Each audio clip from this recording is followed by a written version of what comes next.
Este corte é um oferecimento da KTO. Se você ainda não tem o seu cadastro, aproveite 20% de bônus no seu primeiro depósito com o cupom MEDEIROS. O link está na descrição. Porque desde que o Laje chegou, na verdade, antes do Laje chegar, já se dizia: é só não inventar que o time vai dar certo. A primeira coisa que ele muda no time é só não inventar que vai. Tá inventando, vai dar errado. É só não inventar, vai dar certo. Não é assim que o futebol funciona, sabe? Você não faz um Ctrl+C, Ctrl+V que as coisas vão dar certo completamente. Inclusive, eu mostrei sobre os jogos do Caçapa, cara. Os jogos do Caçapa foram bons para um tiro curto, de 3 jogos. Se o Botafogo continuasse sofrendo, criando menos do que, cedendo mais do que criando, como foi contra o Bragantino e contra o Grêmio, isso não ia se sustentar a longo prazo. Então, hoje, com o Laje, por mais que a gente esteja sofrendo mais gols e não esteja vencendo como a gente estava vencendo como o Caçapa, eu acho que isso sustenta mais a longo prazo, porque a gente está criando mais do que está sofrendo. Então, a partir do momento que a gente conseguir equilibrar isso, de fazer mais do que o adversário, mesmo que a gente esteja sofrendo mais, a gente vai ter resultados mais positivos. Mas é um caminho, né? É um caminho. Então, eu acho que por isso que a gente tem que ter um pouco de calma, porque não é só o Laje que está se acostumando ao futebol brasileiro. São jogadores que também estão entendendo um pouquinho mais de como o Laje funciona, como o trabalho dele é. E isso faz parte, cara. Então, eu acho que até a derrota contra o Flamengo, infelizmente, não era o que a gente queria, mas é uma derrota que a gente sabe que se espera. Por quê? O Botafogo venceu lá no Maracanã. Aqui eles poderiam vencer, então ficou equilibrado. A gente dividiu 3 pontos para cada um, sabe? Então é a gente saber que esses resultados podem acontecer, principalmente no segundo turno, né? Como eu falei.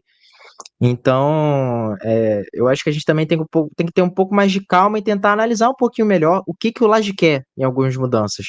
A crítica, tudo bem, pode ser feita, mas eu acho que a gente colocar tudo no saquinho de, tá inventando, acho que é ser injusto.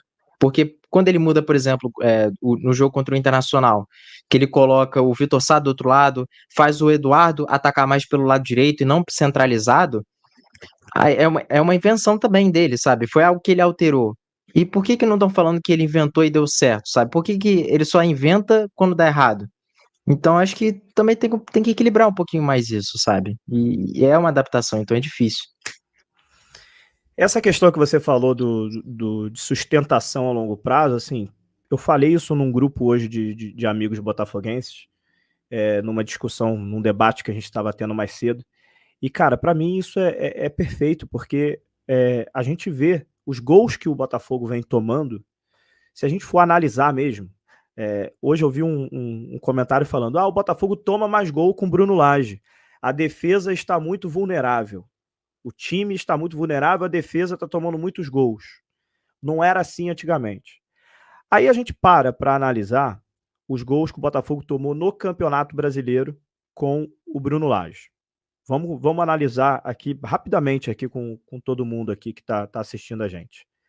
O primeiro jogo contra o Santos, foi o primeiro jogo do cara, né? Eu acho que não tinha nem dedo do Bruno Lage ali, porque o cara chegou e foi treinar o jogo contra o Santos, né?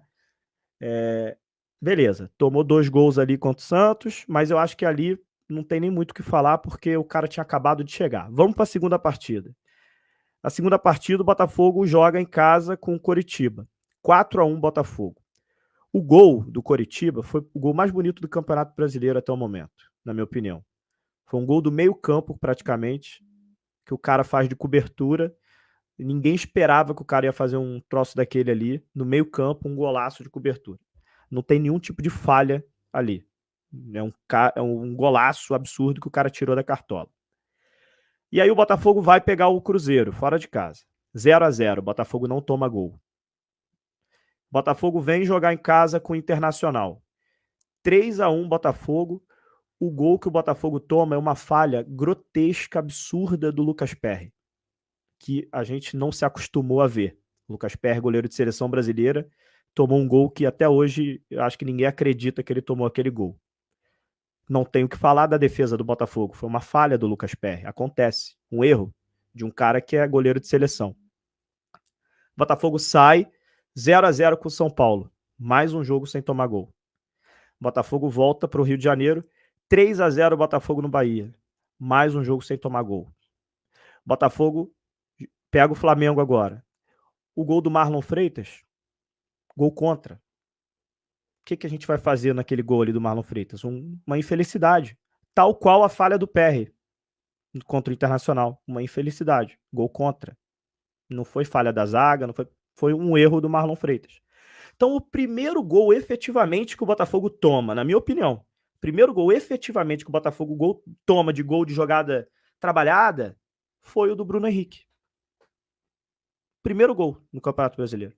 Em que tem uma jogada, em que o adversário dribla, faz o gol, né? Jogada de bola rolando no chão, que não tem nenhum tipo de falha grotesca, nenhum tipo de lance absurdo, nada disso. Foi um gol, golaço do Bruno Henrique, inclusive, parabéns para ele.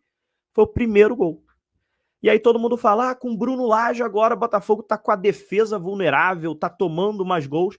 Eu acabei de analisar todos os gols que aconteceram e todos eles tiveram ou falha absurda de algum jogador, Lucas Perry, gol contra do Marlon Freitas, gol do meio-campo, ou teve um troço absurdo na hora do gol, ou o Botafogo não tomou gol, igual aconteceu contra o Bahia, Cruzeiro e São Paulo, que o Botafogo não tomou gol. Então, assim, por isso que eu acho que às vezes a gente tem que analisar mais profundamente, né? Tem que... o Botafogo tá tomando mais gol? Vamos analisar como é que foram esses gols? Eu acho isso, assim, na minha opinião, tá? A galera pode discordar à vontade aí. O Matheus também vai falar aí agora. Mas eu acho que os gols que o Botafogo tá mais vulnerável porque ele tá marcando em bloco alto. Quando é que vocês viram o Botafogo marcando o Flamengo nos últimos anos? Lá no zagueiro deles. Ontem, no final do primeiro tempo, no sábado, final do primeiro tempo, tinha os 10 jogadores de linha do Botafogo estavam na parte da frente, após o meio-campo, marcando o Flamengo lá dentro. E o Flamengo acuado, tentando sair jogando, e o Botafogo marcando pressão lá dentro. Quando foi a última vez que vocês viram o Botafogo marcando o Flamengo assim? Então, assim, eu prefiro o jogo ofensivo. Eu sou assim. 2017, com Jair Ventura, a gente foi longe na Libertadores, a gente fez um campeonato muito legal, a gente foi longe em diversos campeonatos, mas eu não gostava de ver o Botafogo jogando em 2017. Eu sinceramente, aquele jogo reativo do Jair Ventura me incomodava de uma forma. É porque eu ainda, na época, não tinha canal aqui para conversar com vocês. Em 2017, eu não tinha canal no YouTube. Mas em 2017 me incomodava. Eu não gosto de jogo defensivo, mano. Eu não gosto. Eu gosto de jogo na frente. O cara marcando a saída de bola lá na frente, sufocando o adversário, amassando e criando jogadas e fazendo gol e vambora. Eu, particularmente, eu prefiro um jogo assim. Não sei o que o Matheus prefere. Pode ser que o Matheus já prefira um jogo mais equilibrado, bloco médio. Isso varia de pessoa para pessoa. E aí eu vou deixar o Matheus falar um pouquinho também sobre isso.